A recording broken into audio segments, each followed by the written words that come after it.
ఈ రోజు మనం డిస్కస్ చేసుకోబోయే టాపిక్ వచ్చేసి రెగ్యులర్ డెంటల్ చెకప్స్ యొక్క ఇంపార్టెన్స్ ఏంటి అని. Hi, this is doctor Kiran from Smile Dental. Regular dental checkups అంటే కేవలం టూత్ పెయిన్ వచ్చినప్పుడే డెంటల్ చెకప్ కోసం వెళ్ళడం కాదు, లైఫ్ లాంగ్ ఓరల్ హెల్త్ ని మెయింటైన్ చేయడం కోసం వెళ్ళడం. రెగ్యులర్ డెంటల్ చెకప్స్ వల్ల complicated dental infections such as oral cancer, gum infections లాంటి ఎర్లీ సైన్స్ అండ్ సింటమ్స్ ని కూడా మనం ముందే గుర్తుపట్టొచ్చు.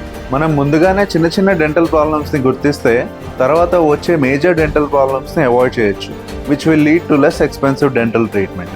అదే ఒకవేళ మీరు డెంటల్ కేర్ ని అలాగే నెగ్లెక్ట్ చేస్తే root canal treatment and extractions వంటి కాస్ట్లీ ప్రొసీజర్స్ కి వెళ్లాల్సి ఉంటుంది. So therefore prevention is better than cure.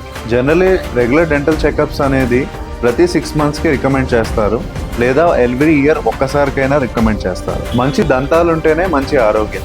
If there are good teeth then there is good health. So ఇంకెందుకు ఆలస్యం, మీకు కానీ మీ ఇంట్లో వాళ్ళకి కానీ ఎలాంటి డెంటల్ ప్రాబ్లమ్స్ ఉన్నా మీకు దగ్గరలో ఉన్న స్మైల్ డెంటల్ క్లినిక్ కి ఇప్పుడే విజిట్ చేయండి. For more health tips please subscribe to doctora.ai.